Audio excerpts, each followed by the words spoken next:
Okay, morning guys. What a beautiful day. Here's the irony, it's been raining for absolutely years here. I think it started in the second week of July. As if to mock us, it seems like the weather gods. This weekend was absolutely beautiful. We'd have done some stunning trade on the beach, but we haven't because we're shut. Okay, today I want to talk about not insider trading, but influencing people, and particularly influencing people in the financial markets, and a phrase that I think will become a bit more commonplace by the end of the week or whatever, and that's this concept: financial contagion. Okay, we're all aware, apart from the people in the White House, about medical contagion. We are aware by now of the need to socially distance ourselves from each other. We're dealing with a contagious virus that spreads by contact. You don't all stand in a room together for hours on end, coughing, spitting at each other, and less than 2 meters away from each other. You can see this remarkable marked difference between Boris Trump. Oh, there's a Freudian slip. Boris Johnson. Now I'm going to keep saying Boris Trump. Oh, fuck. I'm a properly together broadcaster here, aren't I? Boris Johnson and Donald Trump. Boris Johnson, one person here, one person over there, 2 meters, 3 meters away. One person over there, 2 or 3 meters away. Calm pieces of stuff in front of them, portraying the message, getting out there in a non-panicked, as calm as possible message. You're doing very well, Boris. I love how you're doing that. I'm not a fan of your honesty over the Europe thing, but I really like how you are doing this. Donald Trump, on the other hand, completely different. Surrounded by people while he's talking about the world's most contagious pandemic. And the reason why they're surrounding him is it's almost like someone has to be behind him. No, Donald, don't say that. So that people can interrupt when the message goes way off stream, because the guy is making it up as he goes along. Now, there's nothing wrong with making it up as it goes along, because this is exactly what I'm doing. This isn't scripted or whatever. This just comes straight out of the noodle and straight onto the screen. That's all right if it's me, because I can afford to make cock-ups, and it's not really that important. Because all I'm trying to do is get you to think. What the government are trying to do is get you to act, which is slightly different. Okay, so let's talk about. I'll start with the idea of how to spread information or disinformation, how to insider trade and whatever. Now, I'm going to tell you this because I was on the futures market for a long time, and one of the most brilliant things about the futures market was the absolute macabre sense of humour people had, and the just amazing, well, in a sense of stupidity of it all, but the way that you could invent stories that became truth, that became fact, that became price action, that people then believed, that governments then believed, and whatever. I had a kind of rule of thumb about if you wanted to get an idea out there, I would figure it would usually take about a week to get it into politics. And the way I would do it would be this: something would dawn on me. What would happen? I would get up on the way to work. I would have 5 newspapers: FT, Times, Tory Graph, Wall Street, and one other that I can't remember. Maybe the Independent, because I used to like reading Alex. And you just read through them. And I wouldn't be looking there for any news, because the thing about newspapers is by the time it's got into the newspaper, it's old news. Just the process means it's like fish that are in the fishmongers. By default, fish in the fishmongers has got to be out of the sea for a day, say, before it gets there. So by the time you get it, it might have been dead for a week, but kept on ice or whatever. It's the same in news. News in the newspapers invariably like a day old or whatever. So I would read the newspapers not to see what the news was, because I always had things like Rolling Headlines and Reuters and Bloomberg and things like that. I would read it to see what people thought news was. How have they reported what's going on? What is actually out there, and what is the perception that people have got of it? And I would read it and then see how I was going to react to what I read, because unlike Joe Schmo, I'd already heard the news, and I just wanted to see how I was going to react to how the news was being presented, regurgitated would be a better way. What is the spin people are putting on it? Where do I think the message is going, or whatever? And invariably, I'd read it, and most of it would just pass you over. It's all old hat, until you get to a point where someone who you believe had some sort of sway or influence would come out with something as an influence type statement, and then you could read it and react to it. And I would read and go, oh fuck, that's obvious. This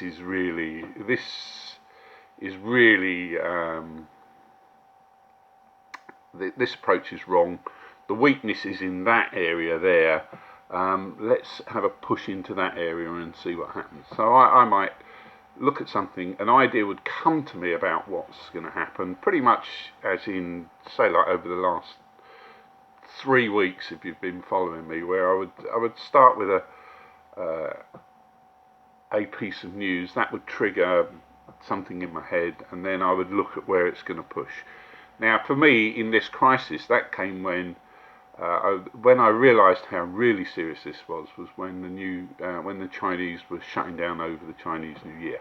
Those of you who know anything about China know how epically important the Chinese New Year is. It is the event.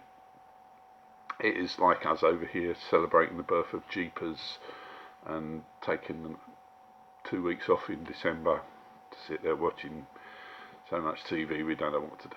Anyway, over there it's a dramatic thing. So for me, it caused me to react. What I would then do in the markets would think, right, okay, there is the story. You're beginning to see what people are looking at. Where do you think this piece of news is going, and what do you think you could do about it? Now, obviously, as someone who's interested in trading and getting commission, I would try and construct a price picture around what I think is my new belief that I am going to sell to people.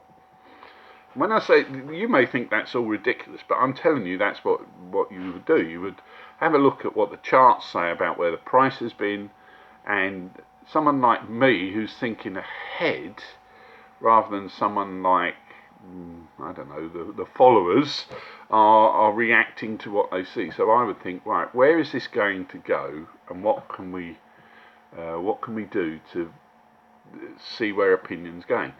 So the way to do that is to ask open questions, but in a constructive way. So you would say, right, if the reality of life is this, is if you tell someone something's wrong, whatever, or that they're doing this or that, whatever, people don't listen to you. If you tell people something, they just basically tell you, emotionally, they just tell you to fuck off. They're just not interested. In order to get traction on an idea, what you have to do is ask people questions that guide them to where they need to be, so that they think that they thought of it, and once they think that they've thought of it, they will believe it. Whereas if you just tell people something, they kind of fact check it and dismiss it. I think old Oscar Wilde says you only get to make one first impression, and that's kind of like the nub of this, that people instantly snap at conclusions, and it's lovely to watch people do it. People still do it. They just see something and then conclude what the answer is, conclude what you're saying, etc., etc. So, where we go with this if I wanted to influence the market, I would start with looking for where the weakness was, and then I might write down something that's a question. Anyone really, what do you think of that? So rather than tell someone something, you ask them what you think of it, but you know what you want. You want them to think about it and actually answer. And the more they answer, the more it becomes apparent that the weakness is in that area. So I would ask, what do you think about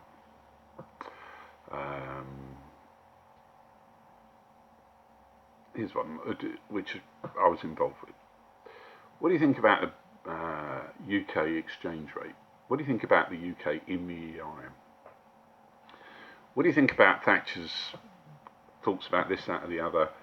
What do you think is the best rate or whatever? And you start to ask people questions in a way that it's going to tilt them towards where they need to go. That's a kind of educated way of doing it. And then, or when you're on the futures market, you can spin this differently. You could tell an outright lie, is that sort of leakage? I've just been watching an hour on tells for leakage, and leakage is when you're not telling the truth, and what you do,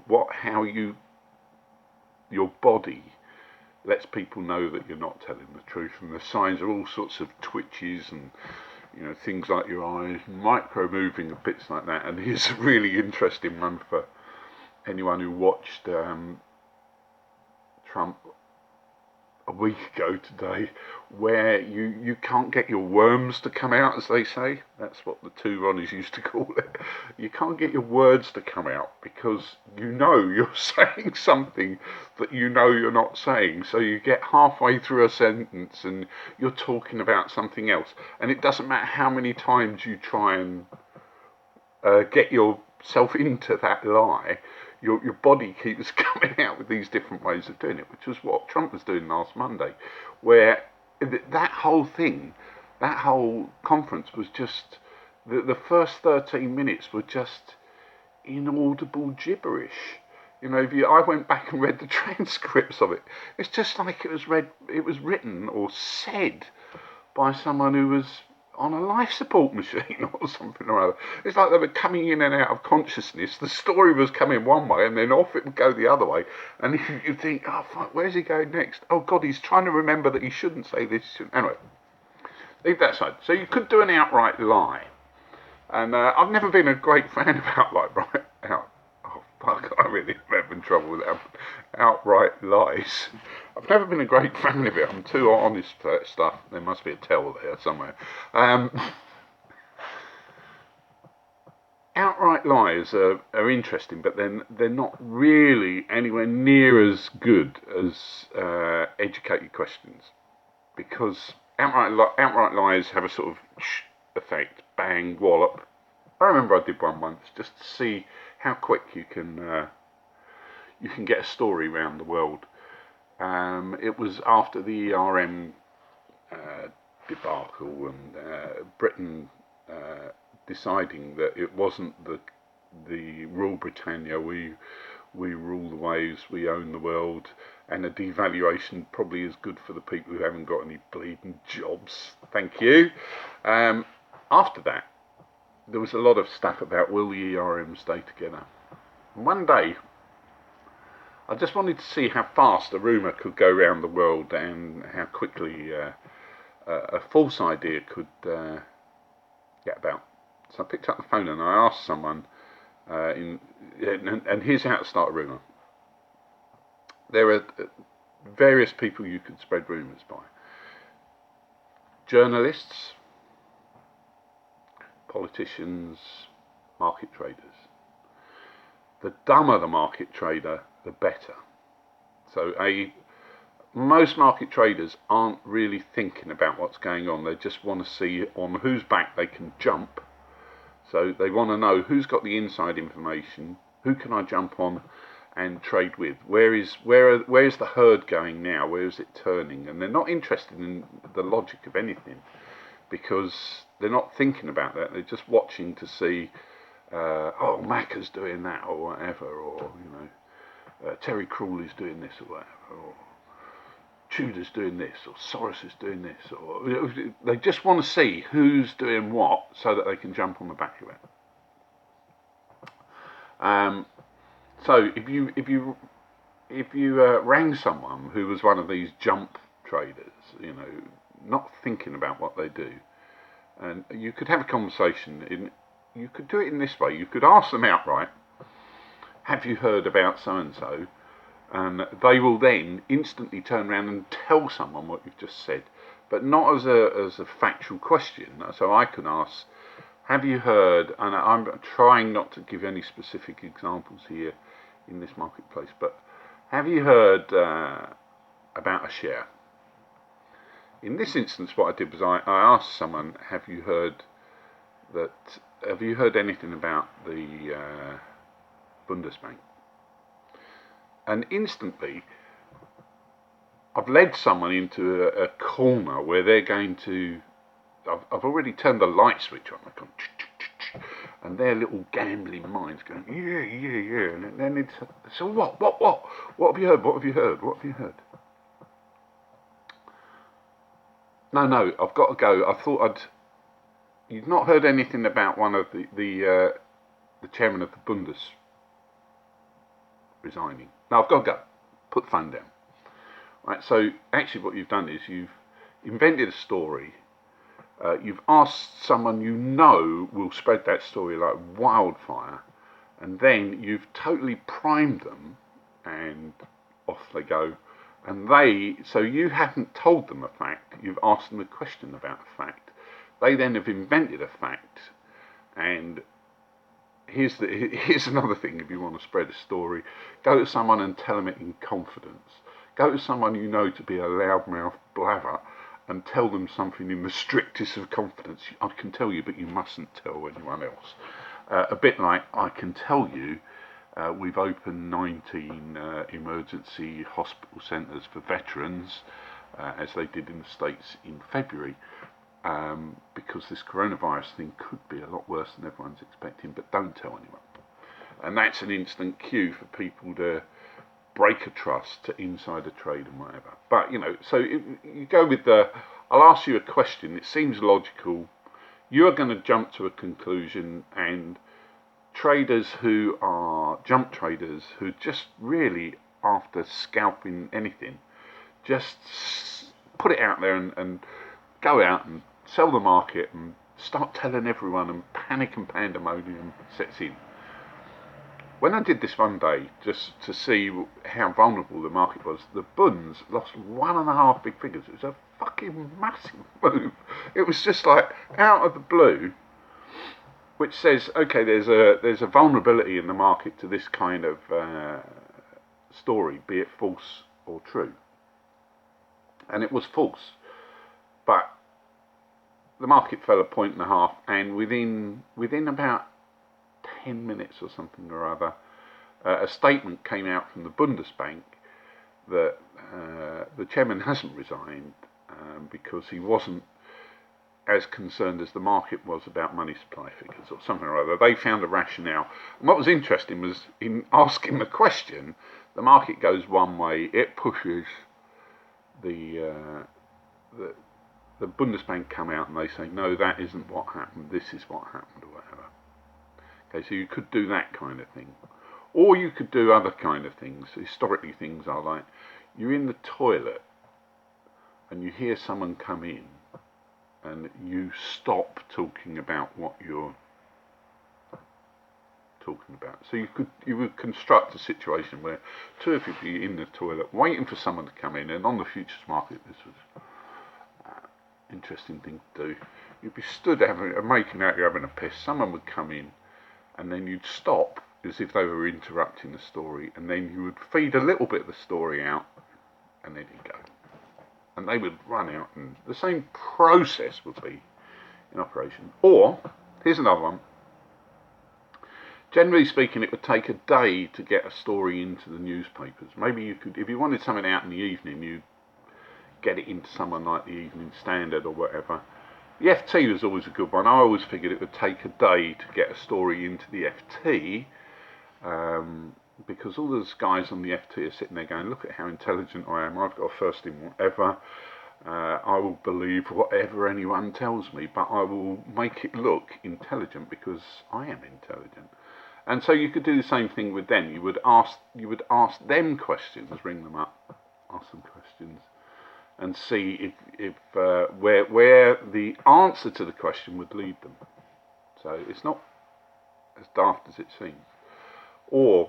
And then the general rule of thumb, it takes usually about a week to get something from out of your noodle here through someone on a phone call or a couple of beers in the pub into the FT or the Telegraph or the Times or something, and about a week before a politician would come up with the idea that he had thought of the idea that you've originally thought you would give him to think of. So that's how it can be done, and how I would do things. I'd think of an idea. The concept is traction is an interesting idea, because what you can't do successfully is push against closed doors. So there has to be a reason why, when you push against something, there's somewhere for it to go. So my idea would be X, Y, Z.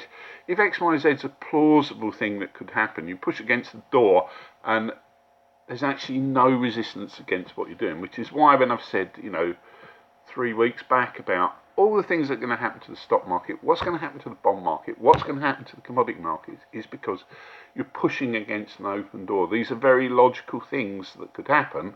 All that's happening is people aren't ahead of the curve in their thinking.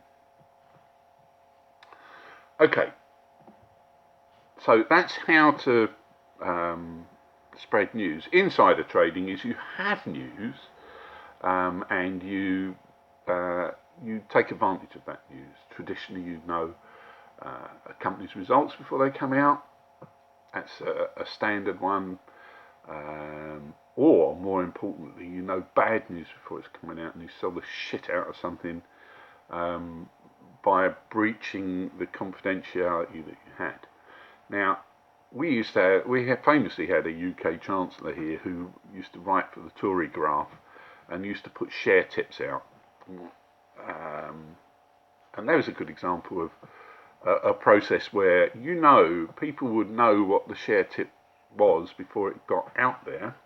So on the Friday, people would know what the share tip was going to be, buy the shares. At the weekend, the share tip would come out. On Monday, everyone would come in and go, oh, this is really good. That guy thinks this is a really good thing. And so if you were inside on the knowledge of what was going to be in there, you could buy it before the paper went out. Paper comes out, you sell it the next day or whatever, on Monday. And everyone thinks they're making these strong investment decisions, and you're rolling in the Benjamins. Insider trading on stocks is when you know that something is wrong and you get out, or you sell short. Now, this is what happened in the States. I've said it was going to happen. It is what happened. People in the know sold out. You will see when you watch look at who's made the money. Now, how you do that is there are sort of league tables of how the investment managers are funding and whatever, how the fund managers are getting on. Everyone, in theory, should have lost because everything's come down. But you will find that's not what will be the case, because most people would have lost, but some people would have made quite a lot. And the people who have made quite a lot would either have been astute or privy to insider information, or both.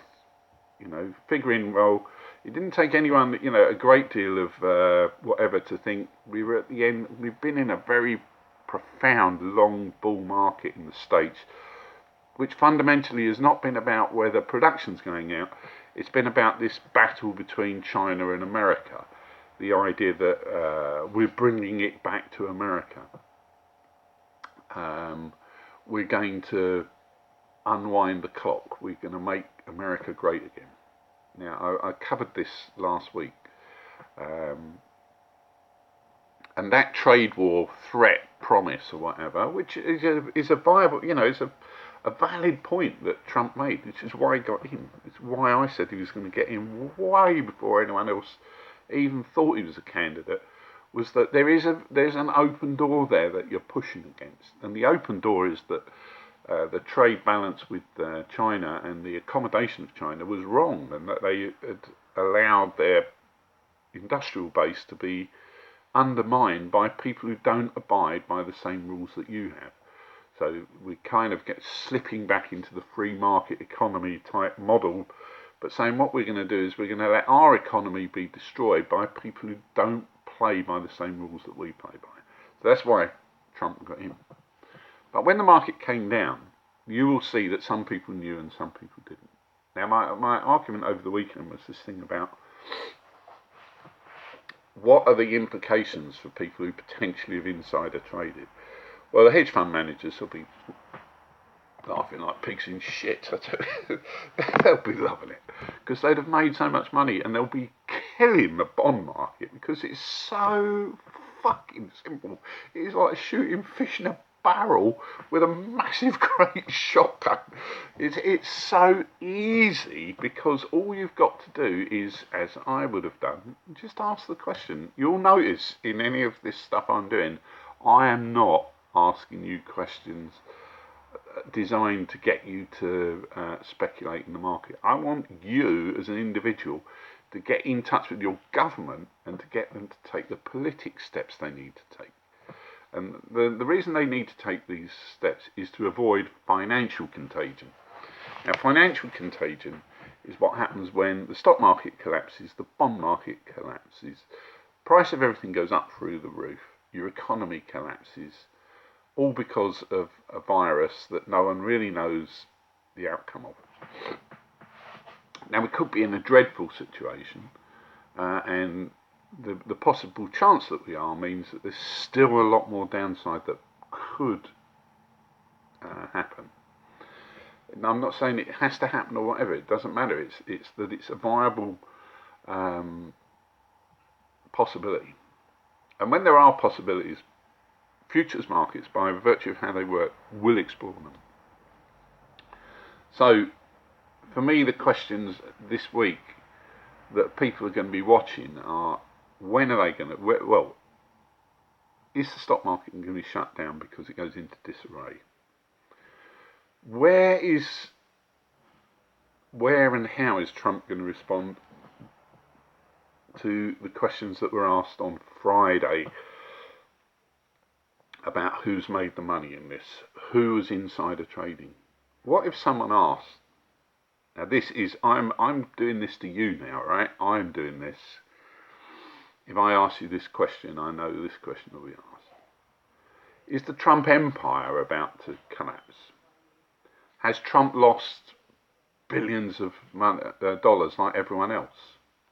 So that is a genuine have you stopped beating your wife question, because unless he comes out and says, well, I am in shit creek or I'm not in shit creek, whatever the answer is a turmoil type answer. A turmoil type answer is something that it doesn't matter what way you spin it, you are in you're just creating turmoil. If you said, right, well, no, the Trump empire hasn't lost whatever.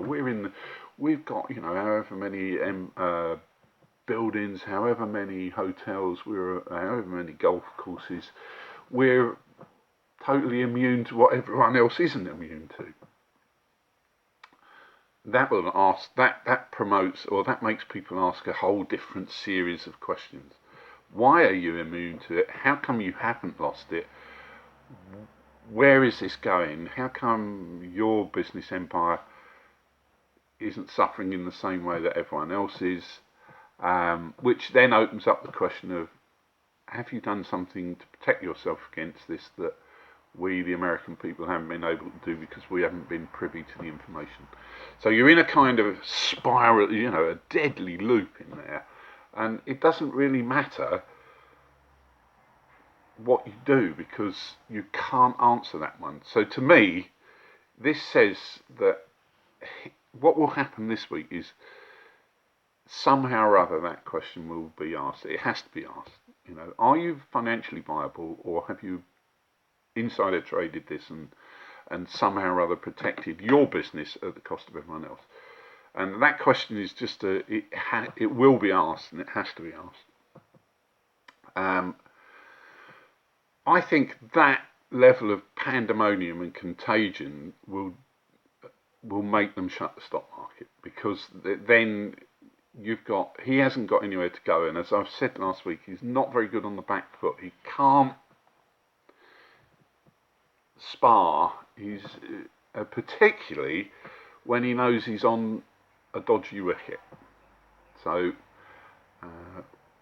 we're going to have to see where that one goes. I still see this as very much the most logical thing to do. Shut down the stock markets. Shut down the interest rate market for the time being. There's no notional reason why you can't just say we're not paying interest on any debt for the period of this emergency.